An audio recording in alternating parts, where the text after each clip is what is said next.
Hello again, friend. If you have found your way here tonight, you are exactly where you ought to be. Get comfortable before we go any further. Turn the lamp down to whatever it can manage, or off entirely if the dark suits you better. Let your head find the pillow, or the arm of the chair, whichever happens to be holding you up tonight. There is nothing waiting for you on the other side of this hour except sleep, and we are going to walk toward it slowly, the way you might walk down a long hallway carrying a candle, careful not to let the flame gutter. Tonight we are stepping into a room most people have never been allowed to picture clearly. It is the private dressing room of a wealthy Englishwoman in the autumn of 1885, and on the table in front of her sits a small silver forest of brushes and bottles, a dish for hairpins, a jar for the loose hair combed out each night, a pair of smelling salts with a stopper at either end.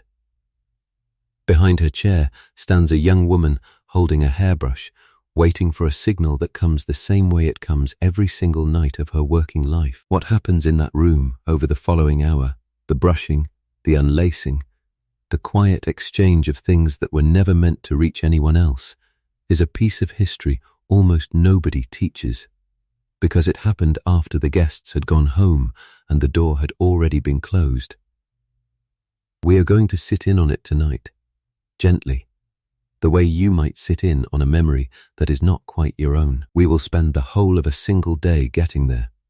From the moment a fire is laid in a cold grate before dawn to the moment a candle is finally allowed to go out. Along the way, we will talk about corsets and cosmetics and the strange chemistry of Victorian beauty, about wages and hierarchies and the particular kind of closeness that grows between two women who share a house but almost nothing else of a life.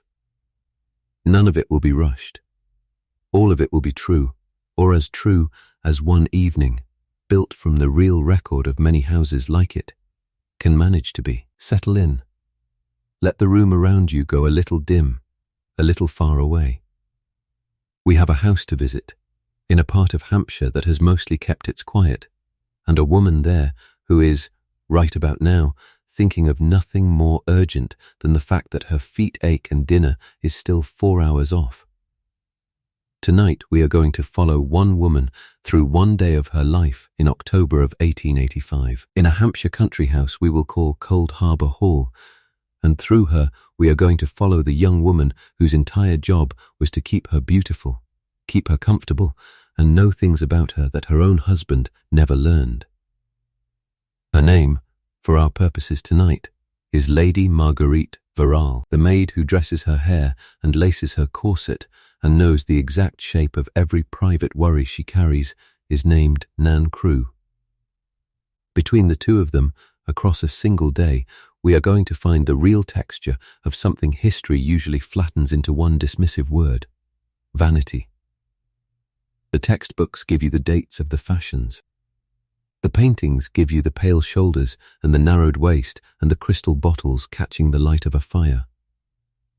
Neither one gives you the truth of the room those objects actually lived in, or the hour of labor it took, every single night, to arrange a woman's body and face into the shape the century demanded of her.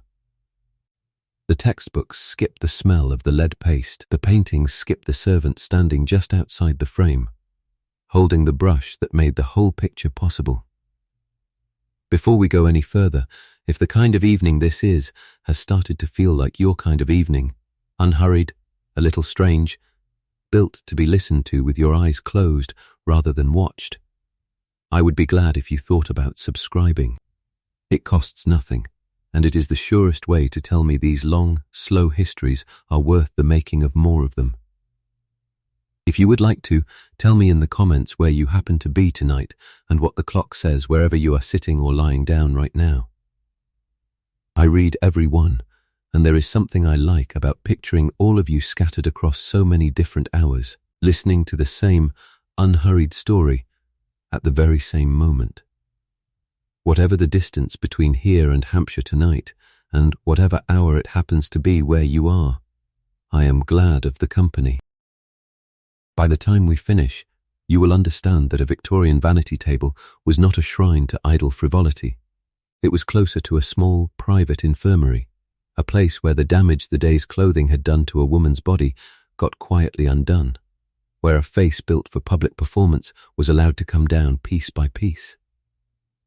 And you will understand something the era worked rather hard to keep out of view, which is that almost none of that undoing happened by the wealthy woman's own hand. It happened by lamplight, at the hands of somebody else, a young woman whose own day had begun many hours earlier and would not end for several more. It is the 9th of October, 1885. Rain has been threatening Hampshire since noon and has finally made good on the threat. Somewhere behind a long line of wet beech trees, a house is settling into its evening, and the last carriage of the day is turning up a gravel drive toward it. Cold Arbor Hall stands about 2 miles outside the village of Aldermere, a red brick house with a stone Georgian front and a rambling Victorian wing added onto its eastern side some 30 years ago, when the family's fortune, built originally on wool and later, more profitably, on a stake in a Portsmouth shipping concern, had grown large enough to justify more rooms than any household strictly needed. Ivy has taken most of the north wall by now, and the gravel of the drive has gone soft and dark under the day's rain, so that the carriage wheels make a low, wet, grinding sound as they turn toward the porch, a sound that carries clearly across grounds this quiet.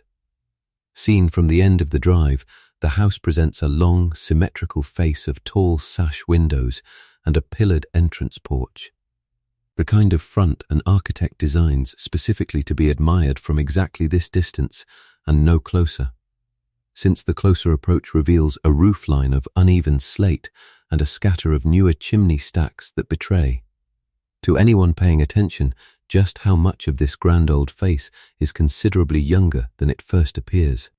Lit windows show along the whole ground floor now, warm orange rectangles against the wet grey evening, the drawing room brightest of all, where a housemaid is going from lamp to lamp with a taper, and above them the upper floor sits mostly dark, saving its own light for later, for the private hour we have actually come to watch. Smoke rises from perhaps a dozen chimneys at once, bending sideways in the evening wind before it thins into the grey sky. And somewhere beyond the house's own silhouette, a church bell in Aldermere marks 6 o'clock with 3 slow, distant strokes that reach the hall's own grounds only faintly, softened by 2 miles of wet air and standing trees. The park around the house holds its breath at this hour. It is the shooting season, and earlier today the sound of guns rolled steadily across the home wood, a dull, irregular knocking that the local people no longer notice any more than they notice thunder in August. Now the guns are silent. The beaters have gone home to their own suppers, and the pheasants that survived the day are settling into whatever hedgerow feels safest. A gamekeeper's cottage at the edge of the wood shows one lit window.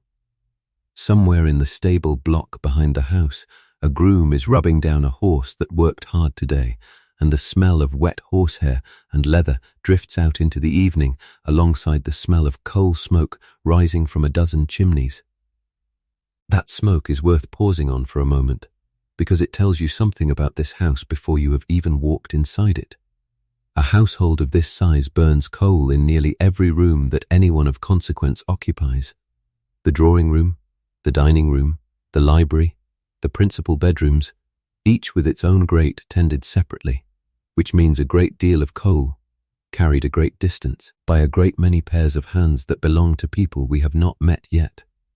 The smoke smells faintly of sulphur under the sweeter smell of wood smoke from the kitchen range, and underneath both of those, if the wind sits right, comes something greener and wetter, the smell of the walled kitchen garden 200 yards off, where the last of the season's cabbages sit heavy with the day's rain.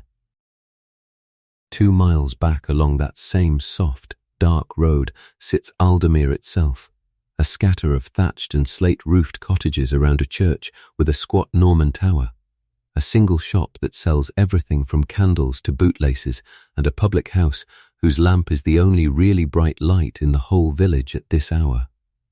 A farm labourer living in one of those cottages earns something in the neighbourhood of 12 shillings a week if he is fortunate in his employer, less if he is not, and out of that sum he pays perhaps 1 shilling and 6pence in rent for 2 or 3 rooms, buys a quartern loaf of bread for around 5pence, and feeds whatever children the cottage holds on bacon, potatoes, and whatever the family's own small garden manages to produce. His wife takes in washing when she can get it, or works a few hours in the hall's own laundry during the busiest weeks of the social calendar, earning a few pence for her trouble and gathering, along the way, whatever gossip travels between the hall's kitchen and the village that the hall itself never bothers to notice is travelling. We mention this not to score a point, though the contrast is a stark one, but because it is the actual economic flaw beneath everything we are about to describe. Every silver object we are going to encounter tonight, every yard of silk, every guinea spent on a bottle of scent, exists inside an economy where 12 shillings a week was, for a great many people living within sight of this house, the entire ceiling of what a week's honest labour could buy. Inside the hall itself, at this hour, the ground floor has already dropped into its evening rhythm. Down in the kitchen, a long, low stone-flagged room, lit by a fire large enough to roast on a spit, if the occasion called for it, Mrs. Yeoman the cook and 2 kitchen maids are moving through the controlled chaos of preparing dinner for a house full of shooting guests. Copper pans hung along one wall, catching what light there is.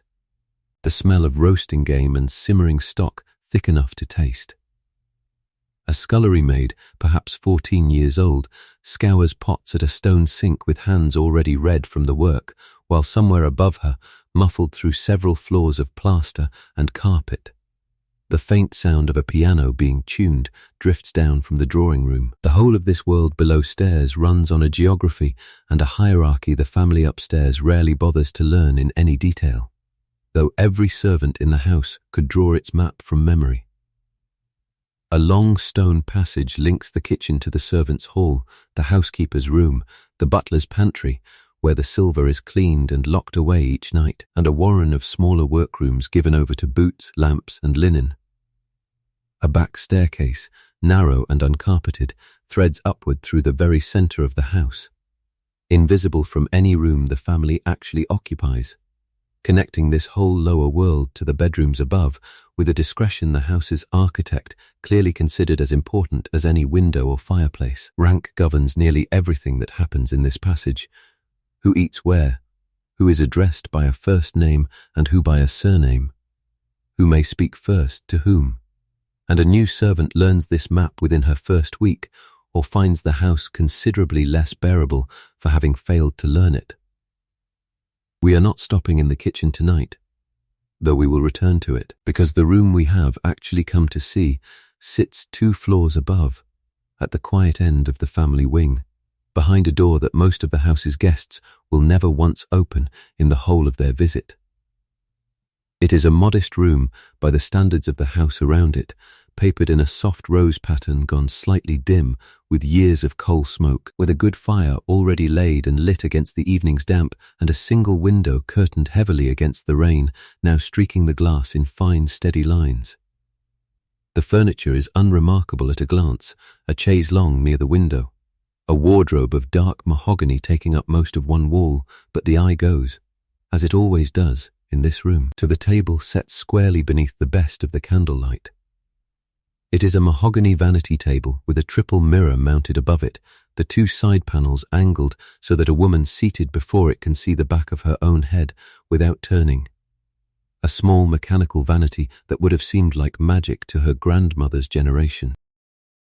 On its surface sits a silver-backed hairbrush and its matching comb, kept to a shine that catches every candle flame in the room and throws it back doubled.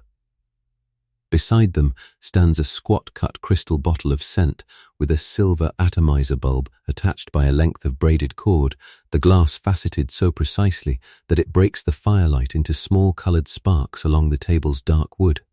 A dish of hairpins sits within easy reach, along with a smaller, deeper dish holding a scatter of loose ones already used today and not yet returned to their place. There is a hair receiver too, a squat silver-lidded jar with a hole cut in its top, and inside it, if you looked, you would find several days' worth of hair already gathered there, saved rather than thrown away, for reasons we will come to a little later tonight.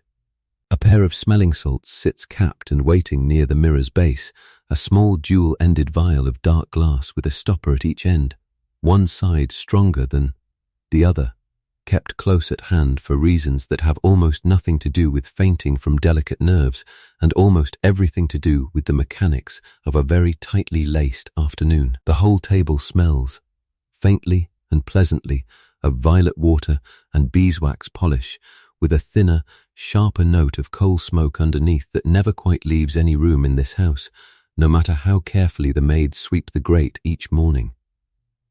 It is, in every sense that matters, a private altar, though not to vanity in the shallow sense the word usually carries. It is an altar to the enormous, unglamorous labor of appearing effortless, and like most altars, it requires an attendant who is not the one being worshipped. That attendant has not yet entered the room. For the moment, the table sits alone in the firelight, waiting, the way a stage set waits before the actors arrive, every object in its exact place, ready for a ritual that has happened, in some form, in this same room, at roughly this same hour, every single night for 6 years running.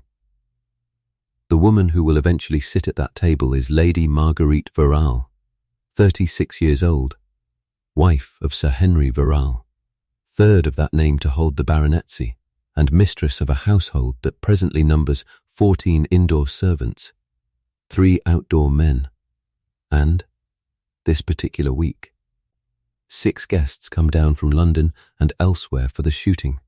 She was born Marguerite Aldous, the second daughter of a Wiltshire clergyman with more learning than money, and she married Henry at 21 in a match her own mother still describes, when the sherry has loosened her tongue at Christmas, as considerably better than the family had any right to expect. It is not an unkind thing to say. It is simply, by the arithmetic of the period, true. The match itself came together over a single London season, arranged with rather less romance than a modern listener might hope for, and rather more affection than the word arranged usually suggests. Henry, newly come into the baronetcy after his own father's death, needed a wife capable of running a large household with more sense than his own mother had ever shown, and Marguerite, clever and watchful and quietly aware that a clergyman's daughter, with no fortune of her own, had a limited number of seasons in which to secure any match at all, needed a household worth running. They were introduced at a dinner in Grosvenor Square, danced twice at a ball the following week, and were engaged within 6 weeks of that first dinner, a pace that struck nobody at the time as unusually hurried. What affection has grown between them since has been real, if quiet, built less on the kind of passion her hidden novels describe and more on a settled mutual respect. Henry trusting his wife's judgment in nearly every domestic matter without ever once feeling the need to say so aloud. Marguerite finding in him a husband who, whatever his limitations, has never once been unkind to her or careless with the household's money. Nan's own family is worth a small word here too, since her background shapes the skills she brought to this house more than most people upstairs ever think to ask about. Her father kept the game on a neighbouring estate for over 30 years, a trade that demanded its own exacting knowledge of the land, the birds, and the guns, and Nan grew up watching a man perform careful, skilled, largely unglamorous labour in service to a family whose actual daily life he understood intimately, and whose good opinion he depended on entirely. An arrangement not so different. In its basic shape, from the one Nan herself now lives inside.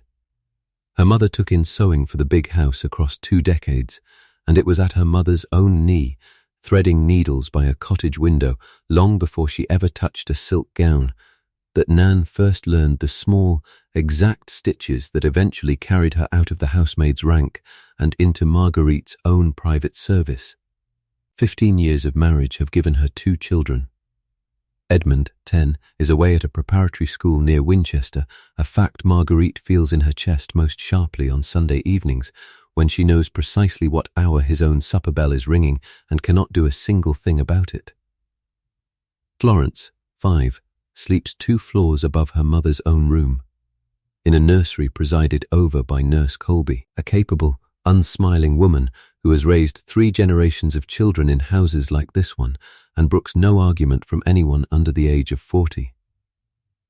Marguerite sees her daughter for perhaps an hour most days, at a fixed time, in a fixed way. A fact that would strike a modern parent as strange and struck almost nobody in 1885 as anything but ordinary. Running Cold Arbor Hall is, whatever the popular picture of a lady of the house suggests, real and near constant work, though it is work that leaves almost no visible trace by the time evening falls. Marguerite meets with Mrs. Pargeter, the housekeeper, most mornings to settle the week's menus, review the household accounts, and decide which linens need replacing before the London relations notice their fraying. She writes, on an ordinary day, somewhere between 6 and a dozen letters, to tradesmen, to relations, to the vicar's wife about a charity subscription, to Edmund's housemaster about a persistent cough the last letter mentioned.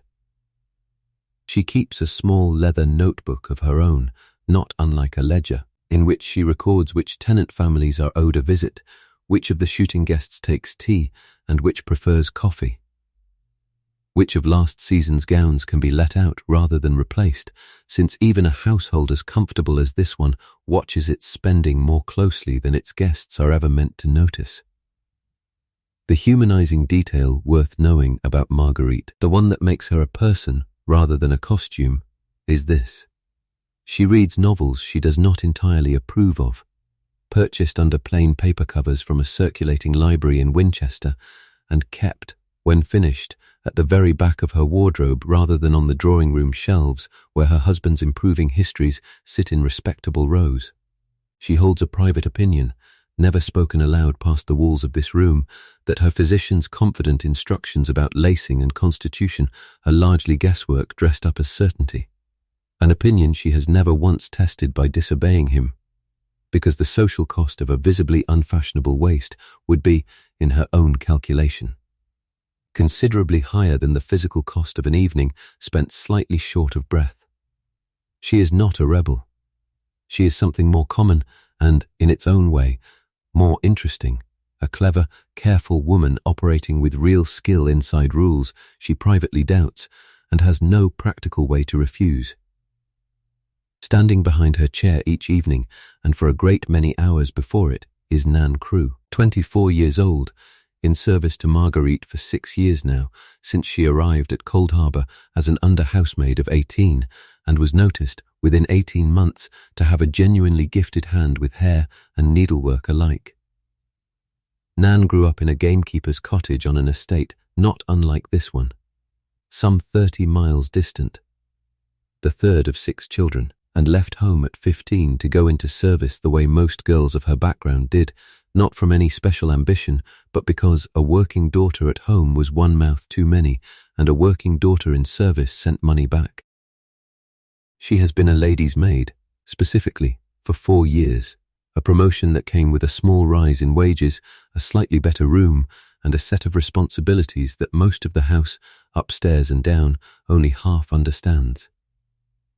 A lady's maid occupies a strange, narrow rung on the household ladder, ranked above the housemaids and kitchen staff, but below the housekeeper and butler, taking her meals in the housekeeper's own room rather than the general servants' hall, a small daily distinction that matters enormously to everyone involved in it, even as it would strike an outsider as almost too fine a line to bother drawing. Nan's actual work has almost nothing to do with cleaning and almost everything to do with 2 overlapping skills, dressmaking and hairdressing, alongside a third skill that no advertisement for the position has ever quite managed to put into words, which is a kind of total, disciplined discretion about everything she sees, hears and touches in the course of an ordinary day. A week of guests like this one swells the below-stairs population of the house almost as much as it swells the rooms above. Since a good number of the visiting ladies and gentlemen have brought their own personal servants along with their luggage. 2 visiting ladies' maids and a valet belonging to Mr. Cathcart the barrister currently occupy 3 of the smaller guest bedrooms, usually kept empty.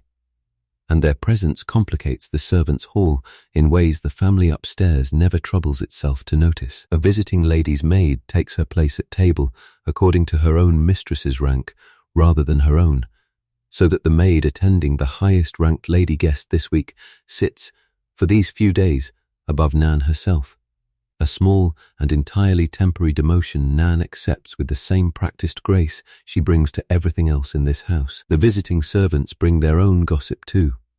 Fragments of news from other houses and other families that filter through the servants' hall over these few days and vanish again once the guests depart.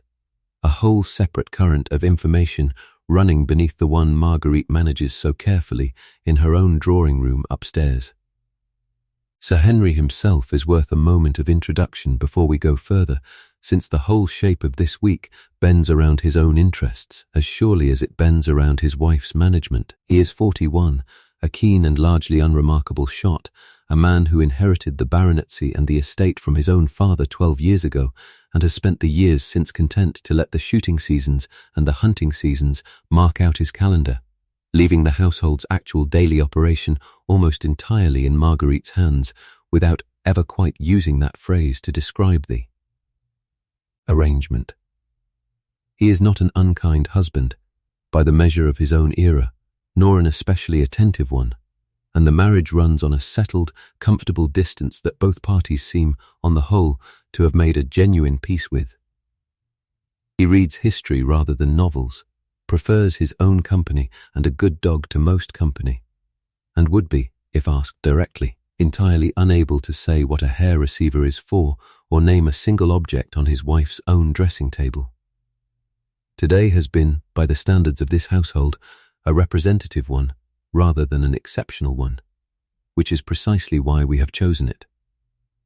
6 guests arrived over the course of the afternoon for a week of shooting, the Fenwicks from the next estate among them, a London barrister named Mr. Cathcart, with a taste for controversial opinions he is generally persuaded to keep to himself at dinner, and the Ashworth Pims, whose own carriage is only now pulling up the drive in the rain we heard a few minutes ago.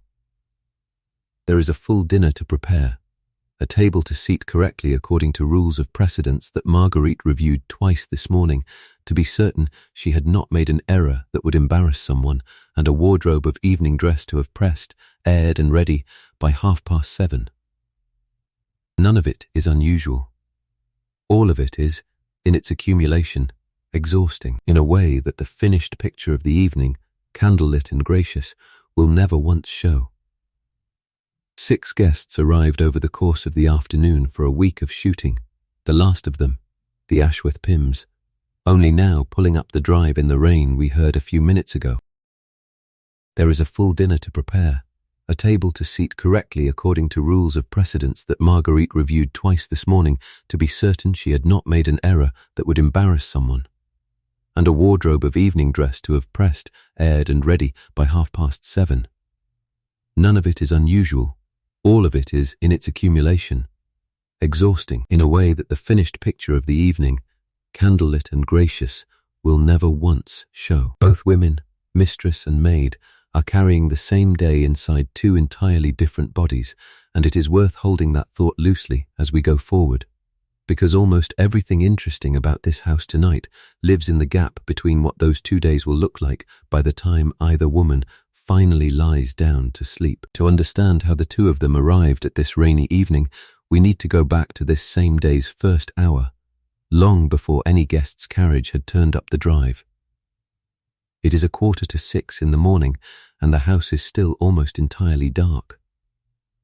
Nan Crewe is already awake, has been for some minutes, lying still under a thin blanket in a narrow attic room at the very top of the house, listening to the rain that has not yet properly started but is clearly gathering its strength somewhere over the home wood. She rises without lighting a candle, since she knows this room well enough by now to dress in the dark, pulls on a plain wool dress and a starched apron, and makes her way down 4 flights of narrow back stairs that the family of the house has never once walked and would likely be surprised to learn exist in such numbers. Her first task of the day has nothing to do with Lady Verrall directly. She helps carry cans of hot water up from the kitchen boiler to the guest rooms and the principal bedrooms, a task shared this morning with 2 housemaids, since a house full of guests means every can matters and every minute before the breakfast gong counts double. By 6:30, she is in Marguerite's own room, moving quietly so as not to wake her before it is time. Kneeling at the grate to lay a fire with the practiced economy of someone who has laid several thousand fires exactly like it. Coal arranged just so over kindling, arranged just so, a match struck once and not wasted on a poor arrangement. She draws the curtains partway, sets a can of hot water by the washstand, and lays out across the back of a chair the clothing Marguerite will need for the morning, a plain wool morning dress, sensible for a day that will involve household business rather than display. Marguerite wakes a little after 7 to the sound of the fire already crackling and a maid's careful footsteps withdrawing from the room. This is one of the small, structural comforts of her position that she has stopped noticing consciously. The way a person stops noticing the weight of their own coat, though it would strike her as genuinely strange if she thought about it directly, to wake in a cold room to a cold grate the way her own mother's household sometimes still did in her girlhood. At 8:30, before the household's guests are properly stirring, Sir Henry leads the whole indoor staff in a short reading of morning prayers in the dining room, a custom he keeps up more from inherited habit than any deep personal conviction, standing at the head of the table with a worn family Bible, while footmen, housemaids, and the kitchen staff not needed at the range file in quietly and stand along the wall to listen. It lasts perhaps 10 minutes, a psalm and a short prayer for the household's safety and its guests' comfortable stay, and it is one of the very few moments in the whole day when every soul under this roof, from the baronet to the youngest scullery maid, occupies the same room for the same purpose at the same time. Nan stands toward the back, as she always does, next to Mrs. Pargeter, and uses the 10 minutes less for devotion, if she is honest with herself, than for the day's first genuine stillness, a brief interval in which nothing at all is asked of her hands. The post arrives soon after, carried up from the village by a boy on a bicycle who is, this morning, thoroughly soaked through by the rain, and among the ordinary letters comes a visit from Mr. Doggett, the wine merchant's representative from Winchester, come to discuss an order for the week's entertaining and to settle a small disagreement over a case of claret delivered corked the previous month. Marguerite receives him in her own sitting room rather than the drawing room, a small distinction of status she and Mr. Doggett both understand perfectly without either needing to remark on it, and the two of them settle the matter within a quarter of an hour, Marguerite securing a modest credit against the ruined case with the same brisk, unsentimental precision she brought to this morning's accounts with Mrs. Pargeter breakfast, for Marguerite comes on a tray in her own room this morning rather than downstairs. Tea and toast and a soft-boiled egg, since with 6 guests already arrived, or arriving she has, decided her time is better spent reviewing the day's arrangements than making conversation over the breakfast table before 9. This is, itself, worth pausing over, because it corrects a piece of the popular picture rather neatly. The idle Victorian lady of common imagination, drifting from breakfast to embroidery to a nap and back again, would have found Marguerite's actual Tuesday almost unrecognizable. Before 9 o'clock she has reviewed a menu, approved a wine order, written 2 letters, and settled a small disagreement between the head gardener and the head gamekeeper over which of them has the right to a particular stretch of the kitchen garden wall for training fruit trees. A dispute that has apparently been simmering since August and has finally, today, reached her desk. By 9, dressed properly now in a morning gown of dark green wool, her hair put up simply by Nan in perhaps 15 minutes rather than the hour tonight's arrangement will require, Marguerite meets with Mrs. Pargeter in the small sitting room she uses as her own private office, a room barely large enough for 2 chairs and a writing desk, but entirely her own in a way few other rooms in the house are. The two of them go through the week's accounts together, the butcher's bill, the wine merchant's invoice, the wages due to be paid out at the end of the month, a running total that Marguerite keeps in her own hand in a ledger nobody else in the house, including her husband, has ever asked to see. Sir Henry provides the money. Marguerite decides, in nearly every practical respect, where it actually goes, a division of labour that suited the era's sense of propriety rather well, since it allowed him to feel entirely master of his household while she did most of the actual mastering. One of those two letters deserves a moment on its own. It goes to Edmund's housemaster at the school near Winchester, answering a note that arrived 2 days ago mentioning a cough the boy has been carrying since the start of term, and Marguerite writes it 3 times before she is satisfied with the tone. Warm enough to show real concern, brisk enough not to mark her out as an anxious mother likely to interfere unnecessarily in the running of the school. She encloses a small remedy of her own devising, a mixture of honey and lemon her own nurse swore by decades ago, along with instructions written out in a clear, careful hand for exactly how it ought to be prepared. The second letter goes to a linen draper in Winchester disputing a charge on last month's account for 6 yards of cambric Marguerite is quite certain the household never actually received. A dispute she pursues with the same patient, unhurried thoroughness she brings to every other figure passing through her ledger, since a shilling let slip unquestioned this month becomes, multiplied across a year of similar small carelessness, a real and meaningful sum. There is more to understand here about what a household budget like this one actually contained, and we will spend real time on it a little later tonight, once we have followed both women further into their day. For now, it is enough to notice that the morning's work, menus decided, accounts reviewed, a gardening dispute settled, 2 letters answered and 4 more begun, has taken the better part of 2 hours and left almost no trace that any guest arriving this afternoon will ever notice or think to credit her for. At 10, Marguerite climbs 2 flights to the nursery, as she does most mornings, for her appointed hour with Florence. Nurse Colby has the child already washed and dressed and working, with visible concentration, on a sampler stitched in uneven crosses of red thread. And Marguerite sits with her for the better part of that hour, hearing her recite the alphabet, admiring the sampler with real and unfeigned pleasure, answering a series of questions about whether pheasants feel frightened of the guns the way Florence herself would feel frightened of them. It is, without question, the least performed hour of her entire day, the one stretch of time in which nobody in the room is managing anything except the simple, uncomplicated fact of loving a small, opinionated person who has not yet learned to hide much of anything.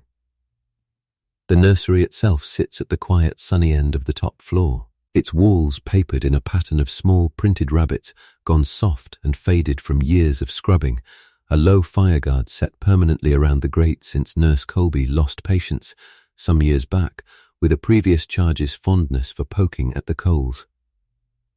A rocking horse stands in one corner, inherited from Edmund and largely ignored now except by Florence's own doll, propped carefully in the saddle each morning and removed again each night, with a ceremony Florence conducts entirely on her own authority. Marguerite asks, this morning, about the granddaughter's cough she promised Mrs. Tull she would remember, and Florence, overhearing the word cough, launches into a long and entirely serious account of her own doll's recent illness, an ailment treated by Florence's own careful nursing, with a spoonful of nothing at all and a great deal of stern bedside conversation. Marguerite laughs at this more freely than she has laughed at anything else so far today.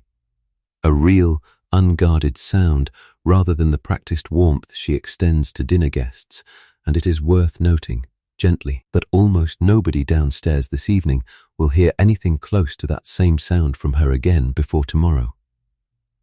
Downstairs, through these same hours, Nan's own morning has taken an entirely different shape, though it runs on a parallel clock to her mistress's. Breakfast for the indoor staff happens at 8:30 in the servants' hall, a long table presided over by Mr. Pratt, Stebbins the butler at one end and Mrs. Pargeter at the other, with the household strictly seated by rank, footmen and grooms and the younger maids along the lower reaches of the table, upper servants nearer the top. Nan, as lady's maid, does not sit at this table at all today, since the arrival of guests has kept her running between rooms since 6, and she instead eats a hurried plate of bread and bacon standing in the still room. A small side pantry used for jam making and flour arranging in quieter seasons, snatched between one task and the next in a way that has become, over 6 years of service, entirely unremarkable to her. Her morning, once the fires are laid and the water carried, turns to the enormous, invisible labour of clothing maintenance that fills most ladies' maids' actual working hours far more than hairdressing does. She presses and airs the gowns Marguerite will need across the coming week of entertaining, 6 of them at minimum, each requiring its own specific care: silk that scorches if the iron runs too hot, lace that must never touch a heated surface directly, ribbon trim that needs its own gentler pressing with a smaller, cooler iron kept specifically for such delicate work. She checks each gown for loose threads, missing hooks, a hem that dragged through mud on yesterday's garden walk, mending what she finds with small, exact stitches before the damage can spread. She lays fresh tissue paper between the folds of gowns not needed today and returns them to the wardrobe with the same careful attention of someone handling something considerably more expensive than her own entire year's wages. Because that is, in most cases, exactly what she is handling. By 11, both women have completed a morning's worth of real, structured, largely invisible labour, one managing a household's money and reputation, the other managing a household's actual physical fabric, and neither of them has yet begun the part of the day that anyone watching from outside the family would recognise as work at all. A silver-backed hairbrush, like the one sitting on Marguerite's vanity table cost, new from a good London silversmith, somewhere between 2 and 3 guineas for the brush alone, with a matching comb and hand mirror adding perhaps another guinea to the full set. A cut crystal scent bottle with a silver-mounted atomizer ran to a guinea or more, depending on the quality of the glass cutting, and a fashionable woman of Marguerite's standing was expected to own several, one for evening use, one for daytime, one kept for travel. None of these figures means very much on its own, so let us set them beside something a listener can actually weigh them against. A skilled lady's maid such as Nan earned, in 1885, somewhere in the neighbourhood of £20 a year, paid quarterly, with an additional small allowance for tea and sugar and, in some households, though not quite all of them, a modest sum toward the upkeep of her own uniform. £20 a year works out to roughly 8 shillings a week. The hairbrush alone on Marguerite's table, in other words, cost Nan something close to 7 weeks of her own labour to purchase outright. Had such a purchase ever been within her reach, which in practice it was not? The corset deserves its own separate accounting, since it sat at the very centre of everything the era considered a properly dressed woman. A corset made to measure by a good corsetier, boned with genuine whalebone rather than the cheaper steel or cane substitutes creeping into the market by this decade. Cost somewhere between £2 and £3, a price that bought careful fitting, durable construction, and boning flexible enough to survive years of daily wear without snapping against its wearer's ribs. A ready-made corset off a shop shelf could be had for considerably less, perhaps 7 or 8 shillings, but wore out faster, fit more generally, and pressed against the body in ways a well-fitted garment did not. Marguerite owns 4 corsets in current use, 2 for ordinary day wear and 2 reserved for evening, when a more dramatic silhouette is expected and a tighter lacing is, by the unwritten rules of a house party like this one, more or less required. A full evening gown for a woman of Marguerite's position, silk, properly trimmed, made by a dressmaker rather than assembled at home, could run anywhere from £8 to £20 depending on the fabric and the fashion of the season. And a woman entertaining as often as Marguerite does needed several such gowns in rotation across a single autumn, since the same guests seeing the same gown twice in 1 week was considered, in the delicate social arithmetic of a house party, a small but real embarrassment. Add to this the gloves, the shoes, the hairpieces made from combed-out hair, not unlike the hair currently sitting in the silver receiver on her own table. The fans, the jewellery, and the yearly cost of simply appearing correctly dressed across a single social season could run to several £100s, a figure that exceeded, by a wide margin, what Cold Harbour Hall spent in wages on its entire indoor domestic staff combined. For Nan, this arithmetic meant something quite specific and worth sitting with for a moment. Her £20 a year, modest as it sounds set beside the cost of a single evening gown, actually placed her among the better-paid women working in service in 1885, well above a scullery maid's £6 or £8, or a farm labourer's wife, earning a few pence a day taking in washing. Nan sends roughly a third of her own wages home each quarter to her mother, keeps a small sum for necessities the household does not provide, and has, over 6 careful years, accumulated a modest savings toward a hope she has not yet mentioned to anyone in the house, of one day leaving service to marry a young wheelwright from a neighbouring village and keep a household of her own. Her wages are, by the standards of her own world, genuinely good.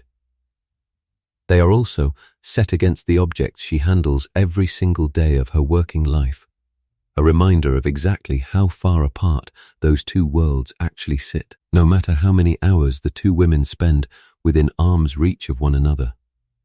For Marguerite herself, this same arithmetic worked rather differently, which is worth understanding before we move any further into her day. The money spent on her appearance was never, in her own mind or her husband's, a private indulgence separate from the household's real business. It was, in the plainest possible sense, the household's business. A baronet's wife dressed correctly and entertained gracefully advertised her husband's standing as clearly as his house, his stables, or his shooting grounds did. And a woman who let her wardrobe slip, whatever simpler life she might privately have preferred, risked a judgment that would land on her husband's reputation as surely as her own. Marguerite reviews her own dressmaker's bills with the same careful attention she brings to the kitchen accounts, not because she loves silk more than sense, but because she understands, with a clarity the popular image of the frivolous society lady rarely credits her with, that her appearance is itself a working part of the family's finances, an investment in standing that pays its returns in invitations accepted, matches made for the next generation, and doors that remain open to a family whose actual fortune, built on trade rather than inherited land, is newer and more fragile than most of this week's guests would ever guess from looking at the house. It helps, too, to see Nan's wage set against the wages of the whole household around her, since a lady's maid occupied a fairly specific rung on a ladder with a great many other rungs above and below it. A scullery maid at the very bottom might earn £8 or £9 a year, a housemaid perhaps 12 to 14, a cook whose skills carried real market value across the whole county, often £30 or more, and Mrs. Pargeter, the housekeeper, who ran the entire domestic side of the house and answered for every penny of its accounts, could command £40 or beyond in a house of this size. Miss Stebbins, the butler, sitting at the very top of the indoor hierarchy, likely earns close to 60, a wage that reflects not merely his years of service, but the enormous trust placed in a man who holds the keys to the wine cellar and the family silver alike. Add together the wages of 14 indoor servants and 3 outdoor men, along with their board, their uniforms, and their keep, and Sir Henry's household staff alone costs him something in the neighbourhood of £400 a year, a sum that, set beside the cost of Marguerite's wardrobe and entertaining, still leaves the appearance of the family's public life costing rather more than the wages of the people who produced it. The shooting itself carries its own considerable price. One Sir Henry pays without much thought, and Marguerite tracks with rather more care. A single week of driven pheasant shooting for 6 guns requires a head gamekeeper and several assistant keepers employed year-round to rear and protect the birds, a small army of local men hired as beaters for the day itself at a few shillings apiece, cartridges bought by the thousand rather than the box, and a bill from the local inn for feeding the beating party, a midday meal that Marguerite settles personally at the week's end. A single week of shooting for a party this size can run to £50 or £60 once every cost is properly totted up. A sum roughly equal to 3 full years of Nan's own wages, spent across 7 days on an activity whose entire purpose is a gentleman's own amusement and the pleasure of feeding his guests well.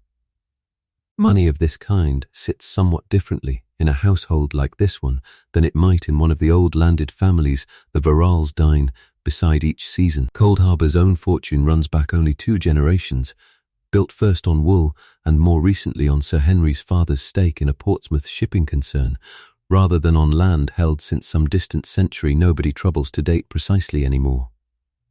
Families of truly ancient lineage, land rich but sometimes cash poor after decades of falling agricultural rents, can occasionally afford to entertain a little less lavishly without real damage to their standing, since the standing itself rests on something older and less easily questioned than a single season's hospitality. A family like the Verrals, newer to this tier of society, enjoys no such cushion. Marguerite understands, with a clarity her husband rarely troubles to articulate even to himself, that a slightly meaner table or a slightly thinner week of shooting would be read by exactly the guests currently asleep upstairs as evidence the family's money was not quite what it claimed to be. An impression that could cost Sir Henry considerably more, in the long run, than the £50 this week's birds and beaters will actually cost him. None of this made the 12-shilling weekly wage we mentioned earlier back in the village of Aldermere any less real a ceiling for the people living beneath it. Nor did it make Nan's careful, unglamorous savings any less hard-won. It simply means that the money moving through Cold Harbour Hall on an ordinary autumn week was doing at least 2 jobs at once: maintaining a family's actual social position in a competitive world and providing, unevenly and nowhere near fairly, the wages that fed a dozen other households scattered across the parish. Understanding both halves of that arrangement at once, the display and the wage behind the display, is most of what it takes to see this house clearly. With the morning's accounts settled and its costs properly weighed, let us return to the 2 women themselves, since the middle of their day, the part with guests to greet and tenants to visit and a table to set exactly right, is only just beginning. It is 1:15, and luncheon at Cold Harbour Hall is a lighter affair than dinner. Cold meats and a soup and a plain pudding, taken with the 4 guests who have already arrived, the Ashworth Pyms not expected until later this afternoon. Sir Henry and 2 of the gentlemen have already gone back out with the guns after a morning's rest, so the table is mostly women, and the conversation runs to the safe, well-worn channels of houses like this one.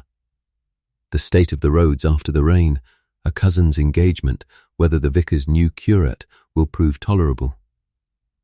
Marguerite hosts this conversation the way a conductor manages an orchestra, drawing out the quieter guest who has said almost nothing, gently steering the more opinionated one away from a subject that threatens to become an argument, all while appearing, to anyone glancing across the table, to be doing nothing more strenuous than eating her soup. This is worth pausing on, because it corrects something people tend to assume about a lady of the house without quite examining it. Hosting, in a house like Cold Harbour, was not passive hospitality extended to guests who required nothing more than a chair and a meal. It was active social labour, requiring Marguerite to track, more or less simultaneously, 6 separate personalities, their known sensitivities, their unspoken rivalries, the precise order in which each of them ought to be addressed and attended to, and to do all of this while never once appearing to be managing anything at all. A misjudged remark, a guest left feeling slighted, a seating error at dinner tonight. Any of these could ripple outward into a coolness between families that might last years and cost her husband a useful connection. The idle lady of popular imagination, drifting decoratively through her own drawing room, would not have survived a single week of what this actual work required. Between luncheon and the tenant visits, a neighbour's carriage turns briefly up the drive. Mrs. Fenwick from the next estate along, come to pay what the whole county still calls a morning call. However far past morning, the actual hour of such calls tends to run in practice. The custom governing this small ritual is exacting almost to the point of comedy, and Marguerite navigates it without a flicker of visible effort. A lady calling for the first time on a new acquaintance leaves a card rather than asking to be received, and waits to be called upon in return before assuming the acquaintance may properly continue. A lady of lower rank calls first upon a lady of higher rank, never the reverse, and the length of an acceptable visit runs to somewhere between 15 and 30 minutes, a call that overstays its welcome, marking its maker, gently but permanently, as someone not quite certain of the rules. Mrs. Fenwick, whose own standing sits a shade below Marguerite's, has called at precisely the correct interval since her own return from a season in Bath, stays a correct 20 minutes discussing the wet weather and a shared acquaintance's engagement, and departs having left behind, on the small silver tray kept in the front hall for exactly this purpose, a card with one corner turned down to indicate the call was paid in person rather than delivered by a servant. None of this is trivial to the women observing it, however invisible its logic might look to a modern eye. A woman's whole social position could be measured, with real precision, by whose cards sat on her own hall tray and whose calls she was, in turn, expected to return. A private ledger of standing kept in stiff engraved paper rather than any book, and Marguerite reads that tray each week the way her own husband reads a market report, for information about exactly where the family currently sits in a hierarchy that never announces itself in any plainer terms. After luncheon, Marguerite takes the trap out to visit 2 tenant families on the estate, a duty she performs most weeks and takes, by her own private reckoning, rather more seriously than she is generally given credit for. The first cottage belongs to a widow named Mrs. Tull, whose husband worked the home farm until a wet winter 3 years ago left him with a cough that never properly cleared, and whose small pension from the estate Marguerite personally reviews each quarter to be certain it has kept pace with the price of coal. She brings a basket today, tea and a length of flannel, and a small jar of calf's foot jelly Mrs. Yeoman prepared specifically for the visit, and she sits with Mrs. Tull for a full 20 minutes in a cottage that smells of damp plaster and boiled cabbage, listening to an account of a granddaughter's cough that has been troubling the family for a fortnight, an account Marguerite will remember well enough to ask after again on her next visit. The second cottage, the Marchands, is a livelier call. 3 young children underfoot and a new baby Marguerite has come specifically to admire, which she does with a warmth that is not, whatever her own private complexities, in any way performed. The cottage smells of wood smoke and warm milk, a single room doing the work of 4. Washing strung across one corner near the fire to catch what heat it can, and Mrs. Marchand, not yet 30, and already worn thinner than a woman her age ought to be, thanks Marguerite for the basket with a real unguarded gratitude that sits somewhat uneasily alongside everything we have learned tonight about the gulf of money and comfort separating the 2 women sitting together in that small room. It is one of the genuine points of contact between Marguerite's world and the 112 shillings a week actually built, and she leaves both cottages feeling, in a way she would find difficult to explain to her own London relations, more usefully occupied than she felt at any single moment during this morning's account books. Back at the hall by 3:30, Marguerite has barely an hour before the day's rhythm shifts again. The Ashworth Pym's carriage is expected before 4. The guns are due back from the wood by 5, and the whole household begins, almost imperceptibly at first, tightening toward the evening ahead. Marguerite changes from her visiting dress into an afternoon gown suitable for receiving the last of her guests, a change Nan manages in under 10 minutes, both women moving through a sequence of hooks and laces so practiced between them that almost no words pass at all during the whole operation. Through these same hours, Nan's own afternoon has run along its parallel track, considerably less varied in scenery but no less demanding in its total weight. Much of it is spent on the lace collars and cuffs that will be needed for tonight's dinner.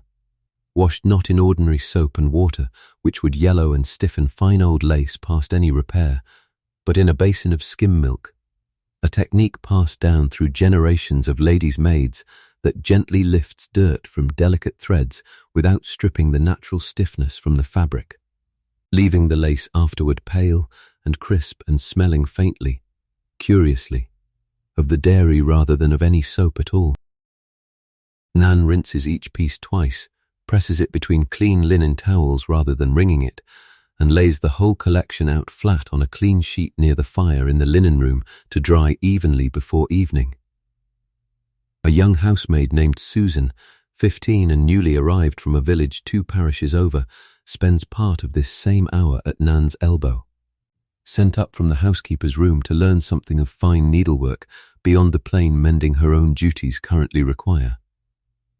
Nan teaches the way she herself was taught, correcting a crooked stitch with a quiet word rather than a scolding, letting the girl practice on an old pillowcase rather than risk a guest's actual linen, and explaining, patiently, why a hem meant to be invisible from the front must still be worked as carefully as one meant to be seen. There is a real, if unspoken, ladder running beneath every lady's maid's position in a house like this one. A new girl beginning on hems and buttons exactly as Susan is beginning now, moving in time to plainer garments, then to the extra work of a busy week, and for the rare few with a truly fine hand and a temperament suited to the endless discretion the position demands, eventually to a post like Nan's own. Nobody teaches this ladder from any book. It passes, the way it passed to Nan herself 6 years ago, from one pair of hands to the next, at an elbow, over a pillowcase, in whatever stray half-hour the day's real work happens to leave free. Between the lace and the ironing, she finds 40 minutes to let out the hem of a walking dress that caught and tore slightly on a bramble during yesterday's garden walk, working with small, disciplined stitches that will be invisible to anyone but another needlewoman, and mends, almost as an afterthought, a loose button on one of Sir Henry's evening waistcoats that Stebbins the butler brought up. Earlier, with a look that suggested he considered the task beneath his own dignity, but not, apparently, beneath hers. She eats a hurried bit of bread and cheese somewhere around 3, standing at the linen room table rather than sitting properly anywhere, and by 4 she is laying out, piece by piece, the full evening costume Marguerite will need tonight, the gown itself, the correct gloves, the correct fan, the jewelry selected and cleaned and ready in its case, a process that takes the better part of an hour on its own before a single stitch of actual dressing begins. It is worth telling briefly how Nan came to hold the trust she holds, since it did not arrive with the position itself, but was built, slowly, out of 100 small tests most ladies' maids never quite pass. In her 2nd year at Colderba, still an under-housemaid then, Nan discovered, while airing a gown, a torn seam at the underarm that had clearly given way during some private struggle rather than ordinary wear, and rather than mention it to the housekeeper as strict protocol required, she mended it quietly herself and said nothing to anyone at all. Marguerite noticed the mend without ever asking who had made it, and noticed, more importantly, that no version of the small story attached to that torn seam ever travelled below stairs the way such stories usually did in a house this size. It was a small thing, barely worth the word discretion, and it was also, in its quiet way, an audition Nan did not know she was sitting for. 18 months later, when the previous lady's maid left to be married, Marguerite asked for Nan by name. That discretion has been tested a great many times since, in ways considerably larger than a torn seam. Nan knows, because her hands have dressed the evidence of it more than once, about the hard winter 6 years ago when Marguerite lost a second daughter only hours after her birth. An event the household marked with black crepe and careful silence, and never once discussed again in Nan's hearing, though Nan alone has seen, on certain quiet nights since, how grief still occasionally crosses her mistress's face in the unguarded half-minute just after the last candle is blown out. She knows the exact contents of the plain-covered novels at the back of the wardrobe, knows which letters from London relations Marguerite reads twice, and which she reads once and sets aside without visible reaction, knows, from the small telltale roughness on certain evenings, precisely which nights her mistress has cried before Nan entered the room, and precisely which nights she has not. None of this is knowledge Nan asked for. It arrived simply as a consequence of proximity, the accumulated residue of 6 years spent closer to this one body and this one private life than anyone else in this house, husband included, has ever been permitted to stand. By 5, with the guns heard returning across the park and the Ashworth Pyms's luggage already carried up to their room, the house has fully turned its face toward the evening. Marguerite retreats to her own room to rest for the better part of an hour before the serious business of dressing for dinner begins in earnest, a rare stretch of genuine stillness in her day that she spends, more often than not, with one of her plain-covered novels open on her lap, read in careful. Guilty snatches between one obligation and the next. Nan, meanwhile, has no equivalent hour of rest built into her own afternoon at all. She moves directly from the day's mending and pressing into the preparations for what both women privately understand to be the longest and most demanding hour of the entire day. The hour in which a house full of guests will finally sit down to look at what these two women, working together in near silence, have spent the whole of this day quietly assembling. That capped vial of smelling salts sitting near the mirror's base, the one we noticed earlier and set aside without quite explaining, opens a door into something larger than a single object. Let us walk through it, because almost nothing on that vanity table can be properly understood without the body underneath the dress it was designed to serve. A fashionable corset in 1885 did not merely shape a woman's waist.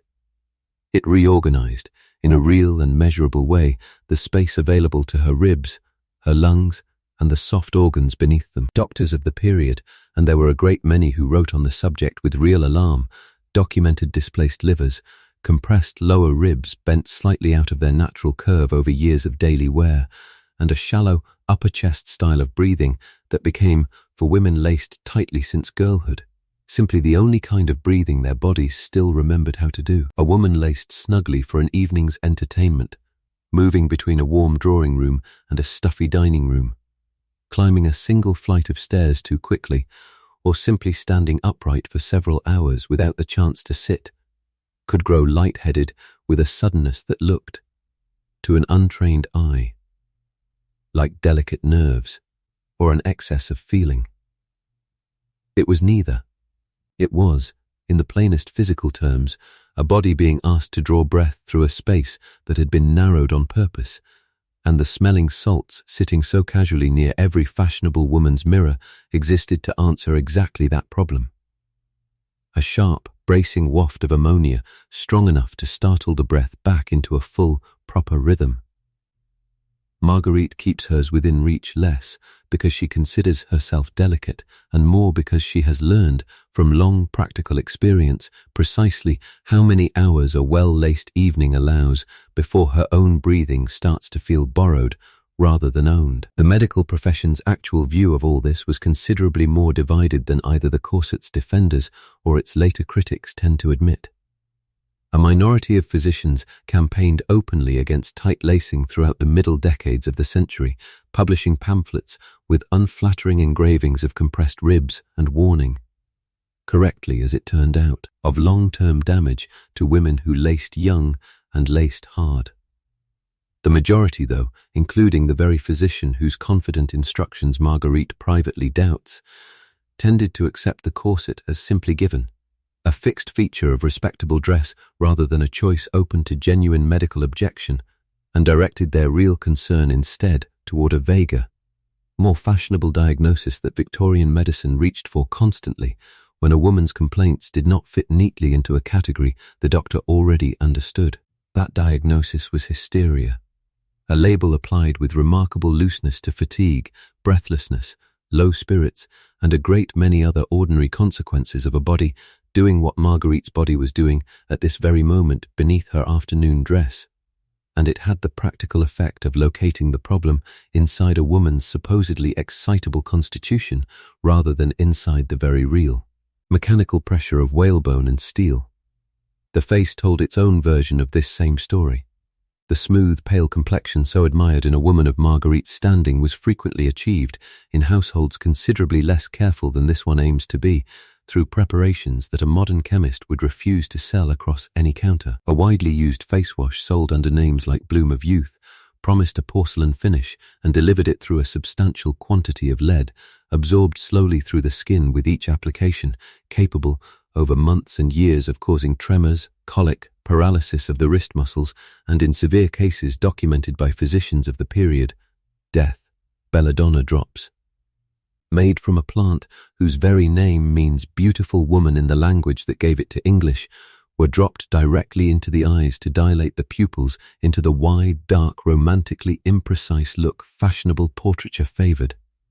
At the real cost of blurred vision, headache, and, with repeated use, permanent damage to the eye's own ability to focus. Arsenic, taken in small measured wafers rather than applied to the skin at all, was believed by some fashionable women to lend the complexion a translucent pallor from the inside, a belief that a great many of them acted on despite knowing, in general terms if not in precise medical detail, that the same substance killed rats.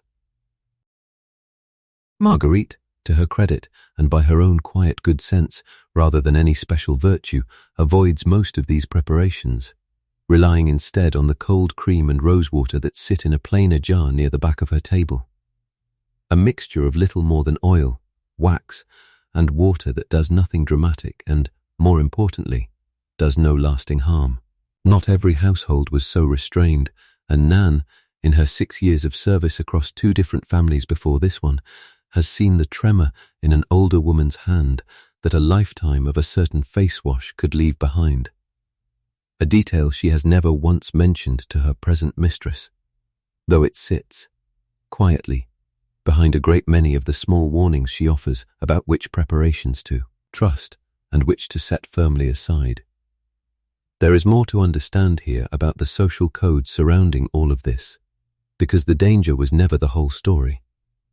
A woman's face and figure in 1885 functioned as a kind of continuous public statement about her respectability, her husband's standing, and her own moral seriousness, all read off a surface that was, in practice, assembled every single evening by somebody else's hands. The rules governing that statement were exacting and largely unwritten, which necklines suited a married woman and which suited a girl not yet out in society. How visible a hint of rouge could be before it read as fast rather than merely healthy. How a widow's dress differed by season and by year from a wife's. Nan carries a working knowledge of every one of these codes as completely as Marguerite does herself, since a mistake in their application reflected on the maid nearly as sharply as on the mistress. And it is this shared, silent fluency, more than the brushing or the lacing themselves, that makes the closeness between these 2 women as deep as it actually is. The whole social year, too, ran on a calendar as fixed and demanding as any code governing a single gown. Spring and early summer belonged to the London season, a stretch of months during which a family of Marguerite's standing kept a house in town, attended balls and dinners and the presentations at court that marked a young woman's formal entrance into society, and conducted, under cover of dances and garden parties, most of the serious business of arranging marriages between suitable families. Once August arrived, society decamped almost entirely to the countryside, London emptying of anyone who mattered, while families like the Verrals opened their country houses for a rolling sequence of shooting parties that ran from the grouse moors of Scotland in August through the pheasant and partridge of counties like Hampshire clear into the new year. A woman's whole yearly rhythm bent around this migration, packing a house in town and unpacking one in the country, dressing for balls in May and dressing for shooting luncheons in October, each season demanding its own wardrobe, its own etiquette, and its own distinct exhaustions. Nan's own year follows the same seasonal tide in miniature, though from a considerably less comfortable vantage point. The London house, kept fully staffed through the spring months, doubles her own workload with late nights at balls and early mornings after them, while the countryside season brings its own version of the same demand in the form of the shooting parties currently filling Cold Harbour's guest rooms. There is no true off-season in a lady's maid's calendar, only a shifting geography of exactly the same relentless labour, following her mistress from one grand house to another exactly as the whole apparatus of fashionable society itself does. Twice a year, like a great slow tide, nobody standing inside it ever thinks to question aloud. Mourning carried its own strict grammar within these same rules. One Marguerite knows intimately, having buried a father 5 years ago and an infant daughter before that. A loss she has never once discussed with anyone in this house, including her own husband. A widow wore unrelieved black crepe for a full year and a day, moved into plainer black silk for a second year, then eased gradually into grey and violet before colour was permitted again, a sequence so rigidly timed that a woman seen in the wrong shade on the wrong week could draw real and lasting comment. A mother mourning a child observed a shorter but no less exacting version of the same sequence, and Nan still keeps, folded at the very bottom of a drawer in the workroom, the small black trimmed cap Marguerite wore through that hard winter 6 years ago, a season neither woman has ever once mentioned aloud since. Though Nan understands, without needing to be told, exactly why that drawer is never to be disturbed. Childbirth itself, or confinement as the polite word for it ran, brought its own separate set of rules and real physical danger that sat beneath all the era's fashionable talk of delicate constitutions. A woman of Marguerite's standing withdrew from society for the final weeks of a pregnancy and for a period of some weeks afterward. Attended by a physician and in many households a hired monthly nurse rather than her own lady's maid, since the work of a lying-in room was considered a specialized trade of its own.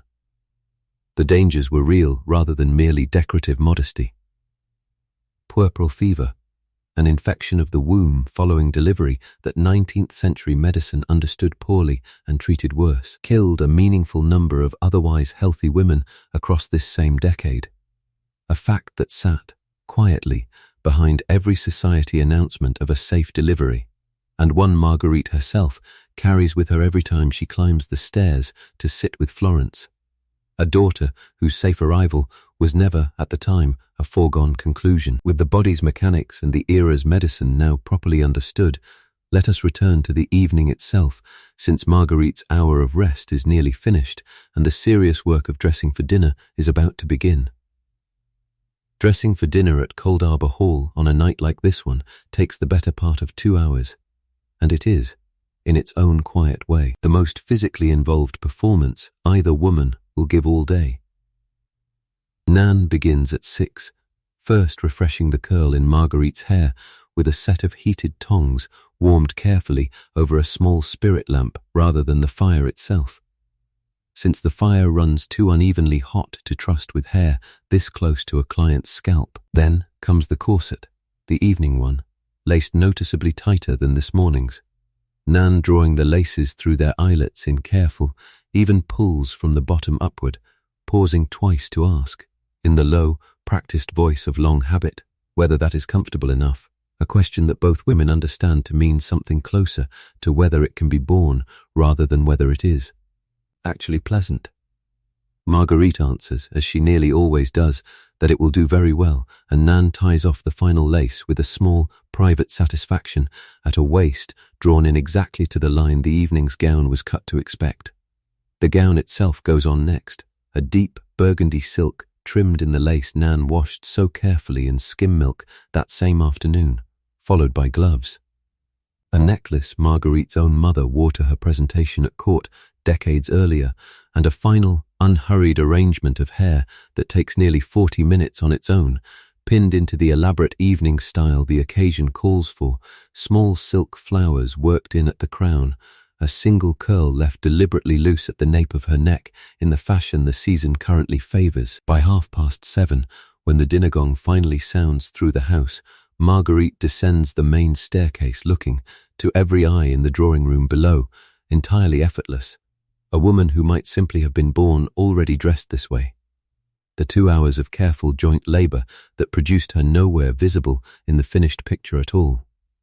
Dinner runs to 8 courses and the better part of 2 hours, clear soup and a fish course and a saddle of the estate's own mutton, followed by the pheasant this same week's shooting produced, dressed with a bread sauce Mrs. Yeoman has made exactly the same way for 11 years, and finished with a plain but well-made pudding and a small savoury to close the meal in the fashion the era considers correct.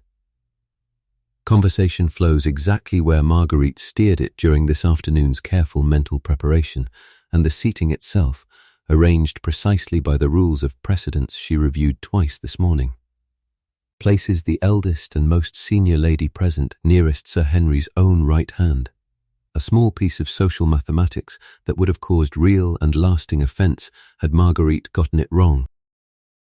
One small difficulty does arise, near the meal's third course, when Mrs. Ashworth Pym remarks, in a voice pitched to carry rather further than a private aside should, that she has not seen a certain mutual acquaintance in London society for the better part of a year, and wonders aloud, with the quiet relish some women bring to another woman's misfortune, whether the rumours about that acquaintance's straitened circumstances are quite as bad as everyone says. It is the kind of remark that could, left unmanaged, sour an entire evening, since 2 of the other women at the table are known to hold rather different opinions on the family in question. Marguerite steps in smoothly, asking Mrs. Ashworth Pym a warm, specific question about her own daughter's recent presentation at court instead, a subject she knows will occupy the woman happily for several minutes and carry the table past the dangerous moment entirely.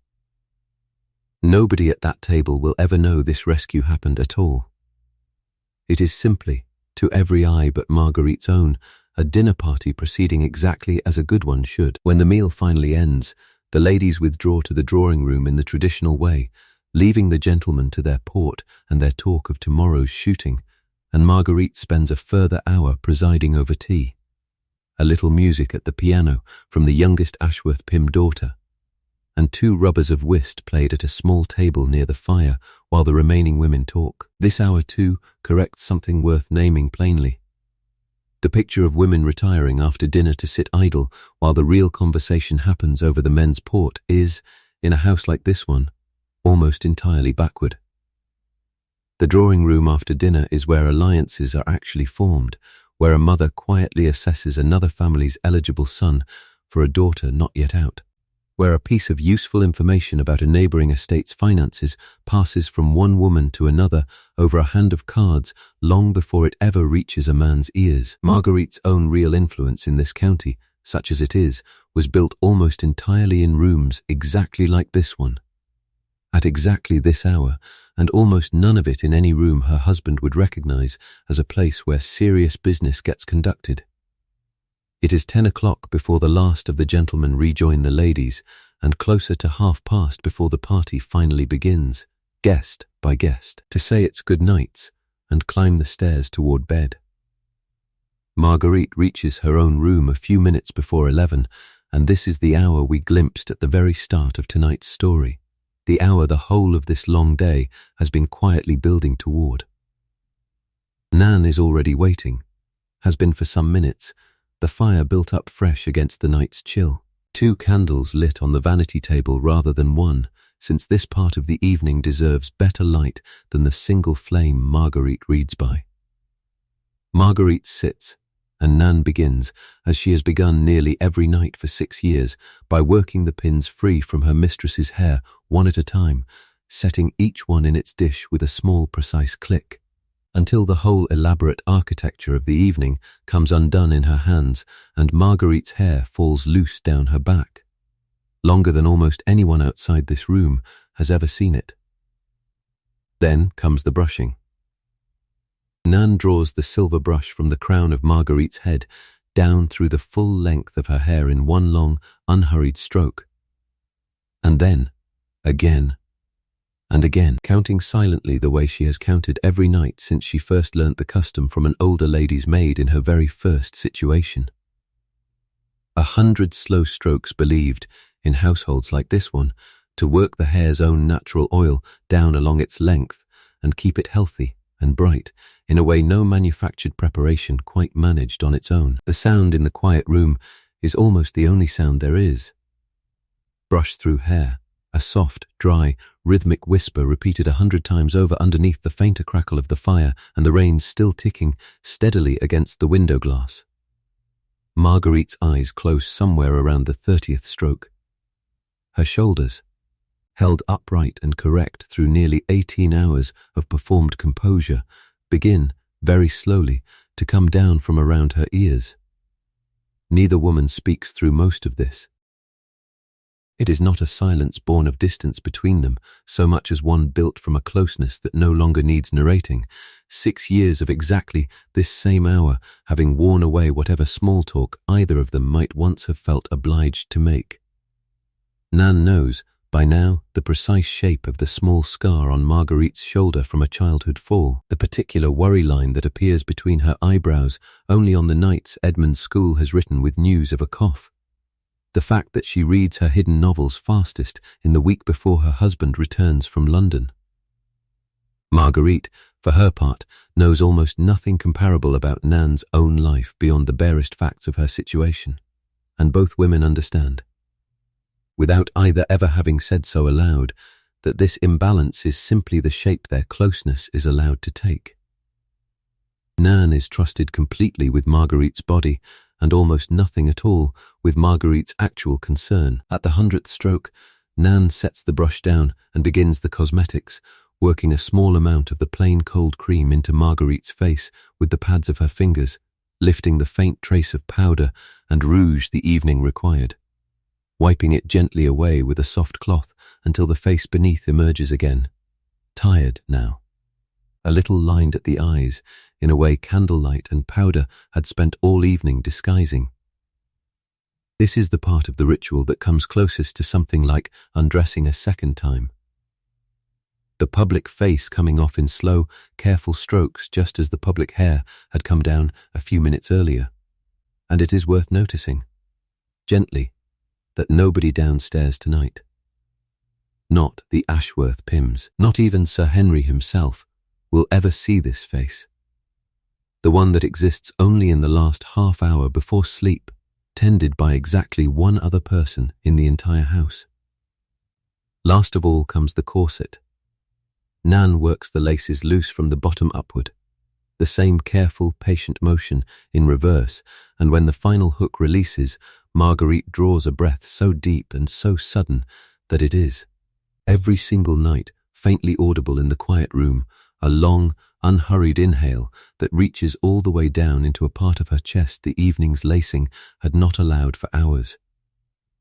It is the most honest sound either woman makes all day, entirely involuntary, entirely without performance, and Nan, who has heard this exact breath every night for 6 years, still finds something in it that catches at her a little, a small, wordless acknowledgement passing between them of everything the day's correct appearance actually cost to maintain.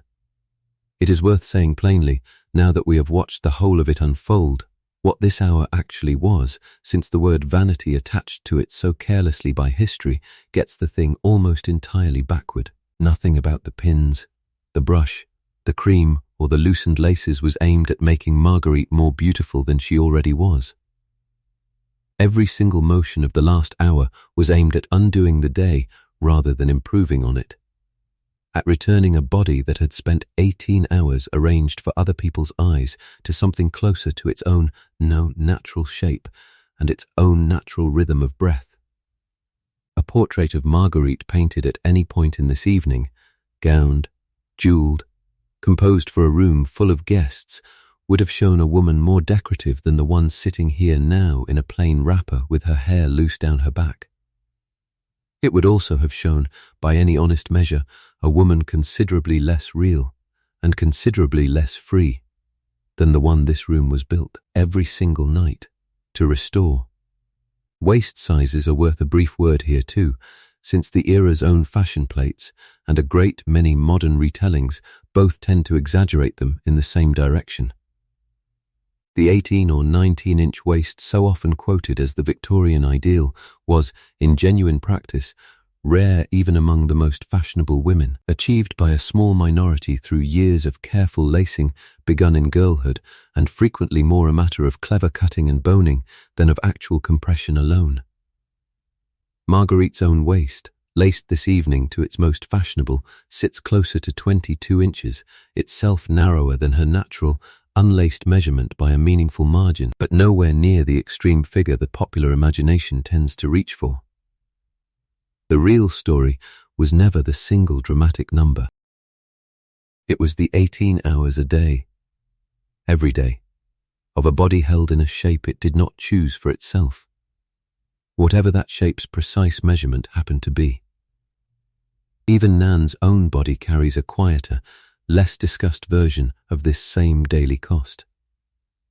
The low, persistent ache that settles into her back and shoulders after years of bending over a hairbrush and a needle, the small permanent stoop a lifetime of dressmaking, tends to leave in a woman's spine by middle age. Nobody writes fashion plates about a lady's maid's own posture, and no physician of this era has ever troubled to write her a pamphlet of concern. It bends all the same, one long day at a time, quietly and without complaint, in service to a shape somebody else was expected to hold. In a small quiet room where only Marguerite herself would ever think to notice it at all. Marguerite's own evening ends there, in a plain nightgown and a wrapper, a last few minutes with her hidden novel before the second candle is put out and sleep takes her, likely within minutes, given the length of the day behind her. But the room's evening does not end there at all, because Nan's own longest work is only now beginning, and it happens every single night after the one person who might have noticed it has already closed her eyes. She gathers the discarded gown first, still warm from Marguerite's body, and shakes it out carefully before hanging it to air overnight, since silk worn a full evening needs a night away from any wardrobe before it can be folded properly without setting a wrinkle into the fabric for good.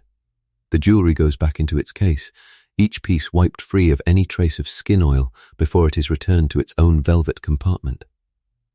The hairpins she gathers from their dish and sets aside for the morning. The hair caught in tonight's brushing, a modest handful worked loose during 100 careful strokes, she gathers from the brush's bristles and adds to what already sits in the silver receiver jar on the table, pressing it down gently among several days' worth of its predecessors.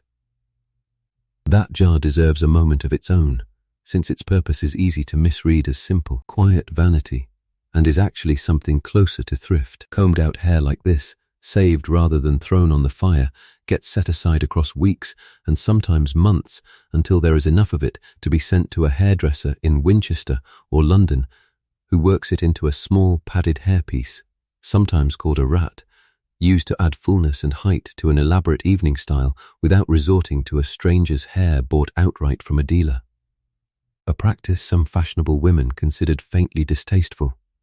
Marguerite's own hair, gathered a little at a time over the better part of a year, will eventually come back to her in exactly this quiet, practical form, worked invisibly into some future evening's arrangement by the very hands now setting tonight's small addition into the jar. Only once the room itself is properly restored, the brush and comb wiped clean and returned to their exact places, the candle stubs replaced with fresh ones for morning, does Nan finally leave Marguerite's room and carry the evening's lace collars and lengths of ribbon down to the small workroom she shares, at this hour, with nobody else in the house. It is well past midnight now. The rest of the household guests are long asleep.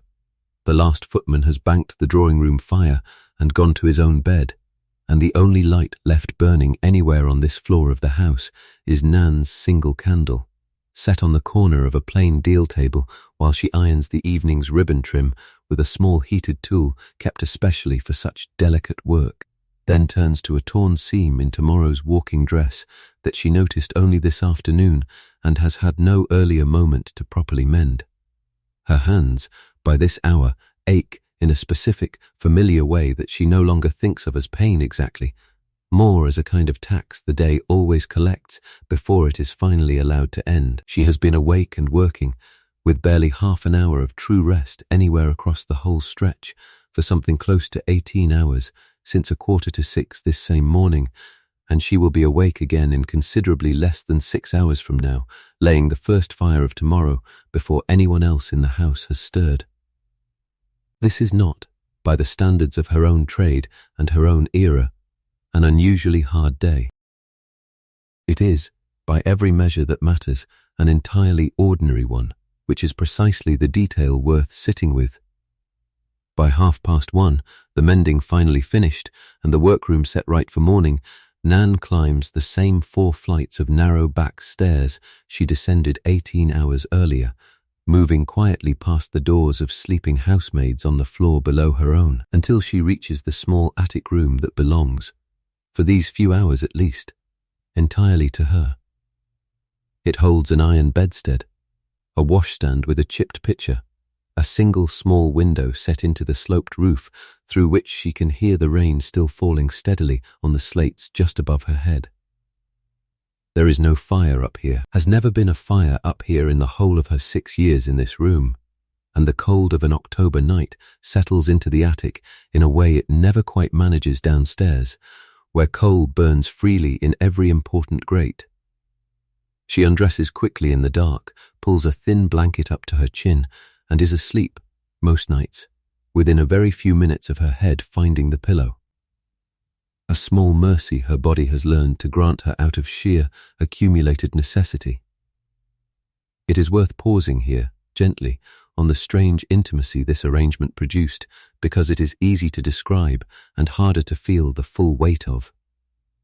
Nan knows the exact shape of Marguerite's body, every scar and mark and private insecurity it carries, the sound of her most honest, unguarded breath, the specific pressure of lacing she can bear without complaint, and the pressure that leaves her light-headed by the second course of dinner.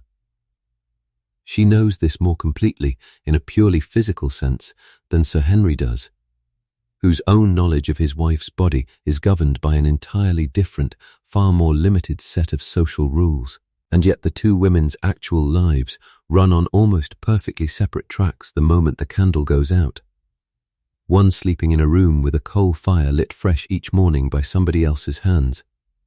The other sleeping 4 flights above under bare slates in a cold no fire in this house has ever been laid to warm. Before we follow this house into its final hour of quiet, there is something worth understanding about the wider ground both of these women were actually standing on in 1885, ground that was shifting beneath them in ways neither could have described clearly, though both, in their different fashions, could likely feel it moving. 3 years before this same October evening, in 1882, Parliament had passed the Married Women's Property Act, a piece of legislation that changed, in one quiet stroke, a fact of English law that had stood essentially unaltered for centuries. Before that act, a woman's property upon marriage became, as a matter of settled law, her husband's property outright.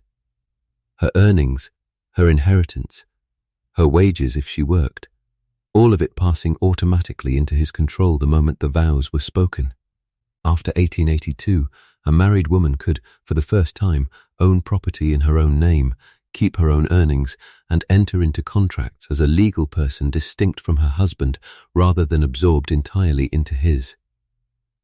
Marguerite herself married before the act existed and has arranged her own domestic finances, as we saw this morning, through the older, unofficial method of simply managing her husband's money with his trust rather than any legal claim of her own.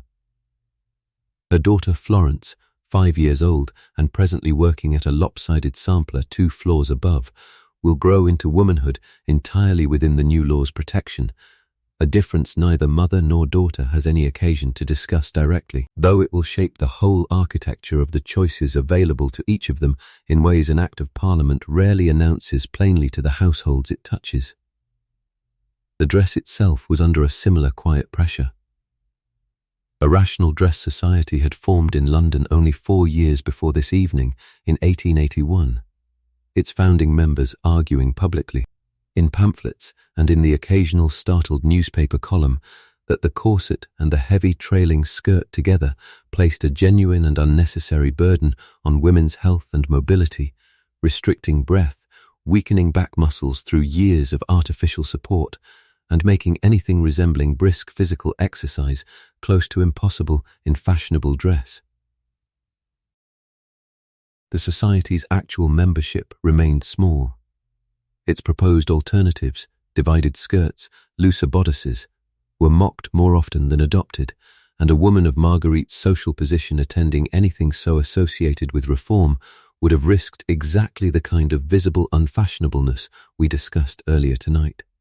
The very risk her own private doubts about her physician never quite outweighed, but the argument itself, once made publicly and attached to real physicians' names, could no longer be entirely unmade, and it sat, a small persistent seed, in exactly the kind of conversation the Ashworth Pym daughters might have overheard at a London dinner party, without either of Marguerite's own daughters yet having any occasion to hear it themselves. Further off still, but building with a steadiness that would have surprised most of the guests currently asleep upstairs at Cold Harbour, a movement for women's suffrage had been organising formally since the early 1870s, holding meetings, petitioning Parliament, arguing a case that would not see any real legislative success for another 3 decades and would not achieve full equal voting rights for a further 2 decades beyond that. Marguerite has almost certainly heard of it in the distant, faintly disapproving way a woman of her class and generation tended to hear of such things, filed alongside other subjects considered unsuitable for serious drawing-room discussion. She has never once been asked to vote on anything beyond a parish charity committee, has never expected to be, and would likely find the very idea, if pressed on it directly this evening, somewhat beside the point of a life she experiences as full of real, exacting responsibility already. And yet Florence, presently 5 years old, and utterly unaware of any of this, will live to see women vote in a general election for the first time, a change so far outside her mother's own imagined future for her that Marguerite could not have named it even as a distant hope tonight, only perhaps as a vague and faintly troubling rumour from London. For Nan, the changes building underneath this same decade would arrive rather differently and considerably sooner in some respects than for Marguerite's own daughter. Domestic service as a trade would not collapse within Nan's own working lifetime, but the slow beginnings of its long decline, better factory wages drawing young women away from the enormous hours and the isolation of a household post, a gradually shifting sense of what a working woman might reasonably expect from her own labour, were already, in small and scattered ways, visible to anyone paying close attention to the servant registries and the complaints housekeepers across the country had begun exchanging about how difficult good staff had become to keep. Nan herself, with her own quiet hope of marrying a wheelwright and leaving service for a household of her own, represents one of the oldest exits available to a woman in her position. But the newer exits, a shop counter, a factory floor, eventually an office desk, were beginning, this same decade, to open just barely wide enough to notice. Education, too, was quietly widening for girls of every class through these same years, though at very different speeds depending on where a girl happened to be born. A charitable trust founded in London a little over a decade before this evening had begun opening proper day schools for girls, teaching mathematics and science and languages with a rigour that would have astonished Marguerite's own governess, who had concerned herself chiefly with music, drawing, deportment, and enough French to be socially presentable rather than actually useful. Marguerite's own schooling stopped well short of anything resembling a boy's education of the same period, a fact she has never resented aloud, though she has quietly ensured that Florence's own governess, once one is engaged in a year or two, will teach the child rather more arithmetic than Marguerite's own girlhood ever offered her. Nan's education stopped earlier still, a few years at the village school in her own childhood, enough to read and write and keep simple accounts, a foundation modest by any standard, yet still more than her own mother had been given a generation before her. Even the humble bicycle, still a fairly new and faintly scandalous machine in 1885, was beginning to carry its own small charge of change for women who dared ride one, since a bicycle demanded a shorter skirt and a freer stride than fashionable dress generally allowed, and the woman who rode one down a public road was making, whether she intended it or not, a small practical argument for exactly the kind of dress reform the Rational Dress Society had been proposing on paper. None of it touches Cold Harbour Hall directly tonight. But within 15 years, bicycles would be common enough on English roads that even a conservative household would think nothing of a daughter riding one. A change that arrived, like so many of this era's changes, through the back door of simple practicality rather than any grand declaration. None of this touched the actual evening we have just spent inside this house.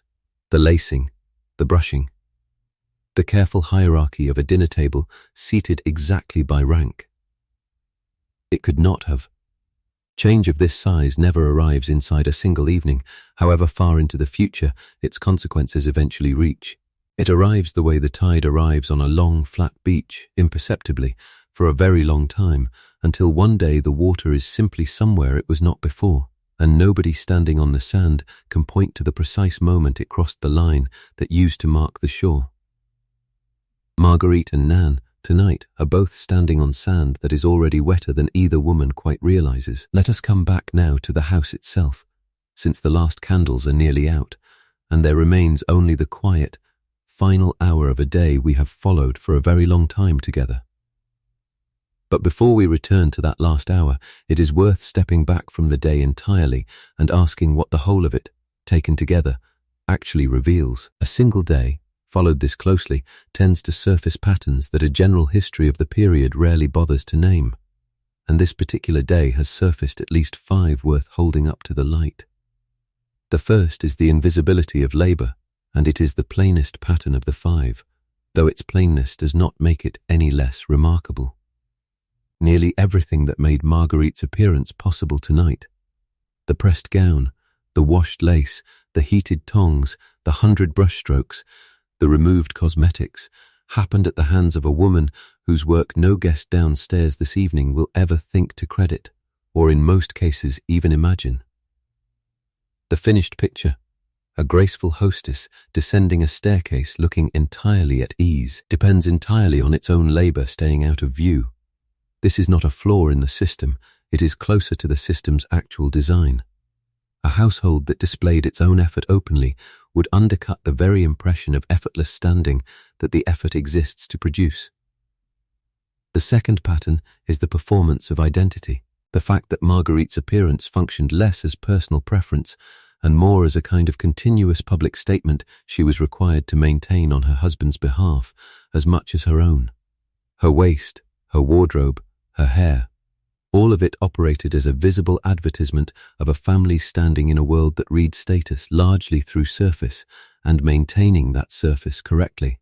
The seating arrangement reviewed twice, the gowns rotated so no guest saw the same one used twice in a week, was itself a demanding form of daily work, however little the word work gets applied to it by anyone living through it at the time.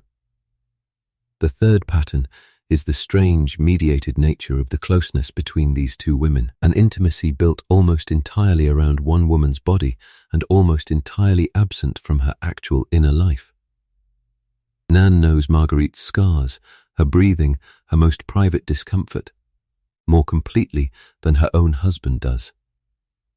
She knows almost nothing of Marguerite's actual hopes, her real opinions of her marriage, her private reading beyond the bare fact that it exists.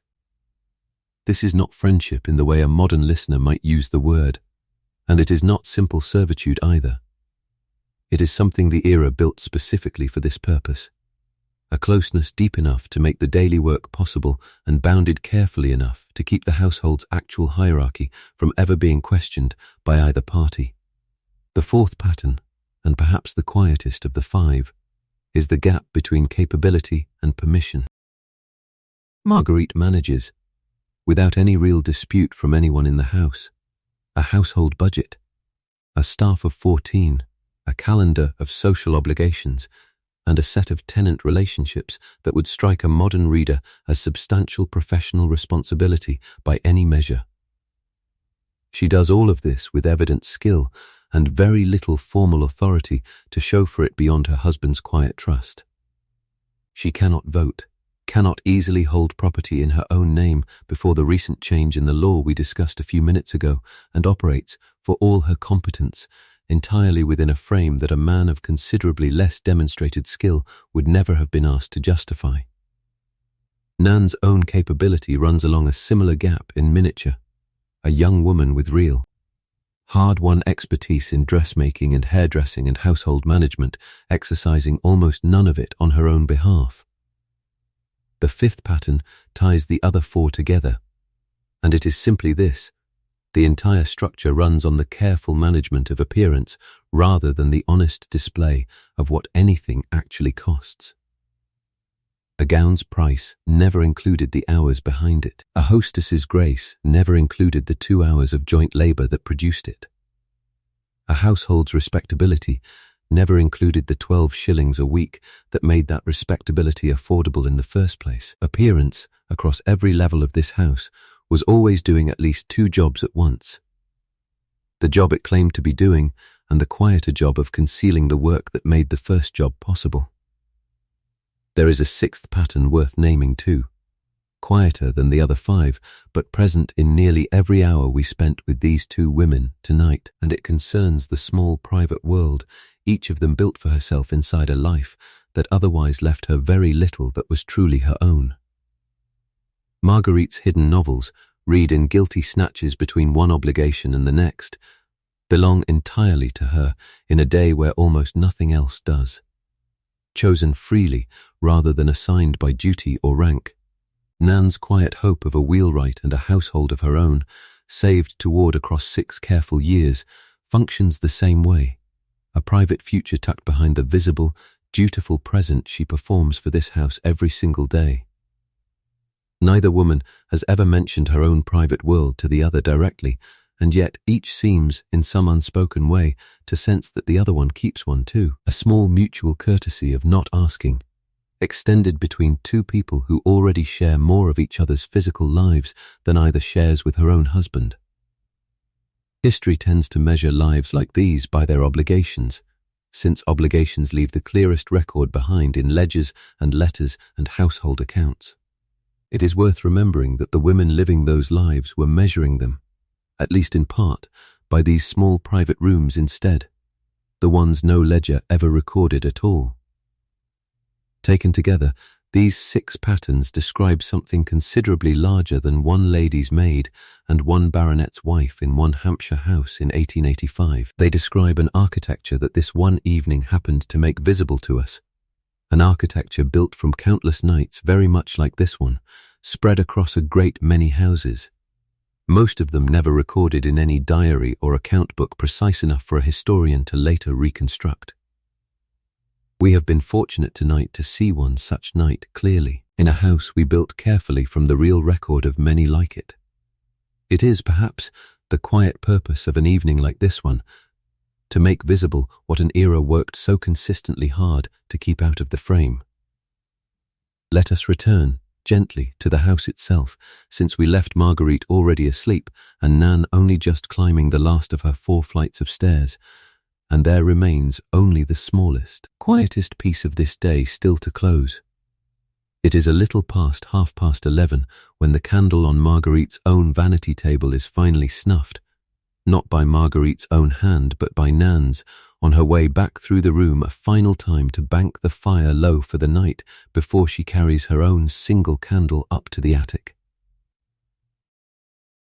The wick goes dark with a small hiss and a thin curl of smoke that catches the last of the firelight before dissolving into the general dimness of the room, and the silver brush, the crystal bottle, the capped vial of smelling salts, the silver-lidded jar with its careful hoard of saved hair, all of it settles into shadow, waiting now for tomorrow evening's version of this same small ceremony. The house beyond that one room has gone properly quiet by this hour. Rain still patters against the tall windows of the drawing-room below, steady rather than fierce. The sound of a storm that has settled in for the night rather than one still building toward anything. 6 guests sleep behind 6 closed doors along the family corridor, Mr. Cathcart's valet and the two visiting ladies' maids settled into their own borrowed rooms nearby, and somewhere at the very top of the house, past the nursery where Florence and Nurse Colby have been asleep for hours, Nan Crewe finally lies down under her own thin blanket, the rain sounding louder and closer against the bare slates just above her narrow bed than it ever does in the well-built rooms below. On the small table beside Marguerite's own bed sits her plain-covered novel, closed now, a thin ribbon marking the place she stopped reading somewhere in the last few minutes before sleep took her. Downstairs, in the small sitting room she uses as her own office, her leather notebook lies open on the desk where she left it this morning. Tomorrow's page already partly filled in her own careful hand, a second tenant visit she postponed today in favour of the Ashworth Pym's arrival, a letter still owed to the vicar's wife about the Harvest Festival subscription, a note to remind Mrs. Pargeter that the fish course tomorrow evening should come earlier in the meal than it did tonight. The day is finished, and the next one is already, in small and patient handwriting, half begun. This is perhaps the truest thing we can say about a life built the way Marguerite's was, and the way Nan's was beside it. It did not end each night so much as pause, briefly, before continuing on exactly the shape it had held the day before. There is something worth offering you directly, now, before we let this house keep its rest. We spent a good part of tonight with the sound and the feeling of a corset finally loosened, that long, involuntary breath a body takes when something it has been holding all day is finally allowed to let go. You do not wear anything so literal tonight, most likely, but you have very probably spent your own day holding something in some comparable way. A face arranged for people who needed you composed, a worry kept quiet so as not to trouble anyone else, a version of yourself assembled each morning and maintained, carefully, until you were finally, blessedly, alone. Wherever you are right now, whatever hour it happens to be, you are allowed to let that go too. Nobody is watching.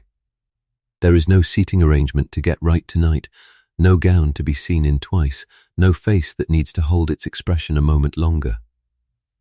You may simply be tired, and let that be enough. The last candle in this house we have visited tonight is out now, and the fire in Marguerite's own grate has burned down to a few last coals that will hold their small warmth until well past midnight without anyone needing to tend them further. The rain will likely ease before dawn, the way October rain in Hampshire usually does, and somewhere in a few short hours a fire will need laying again in a cold grate, a can of hot water carried up a back stair, a day exactly like this one begun once more by hands that never quite finished resting from the last one. But that is tomorrow's work, and tomorrow can wait its turn. Tonight, the house is dark. The story is finished, and two women who spent a whole day carrying more than anyone around them ever quite noticed are, for a few hours at least, finally carrying nothing at all. Sleep well, wherever you happen to be tonight. We have spent a long day in a quiet corner of 1885 together, and I think it was good company. Good night, friend.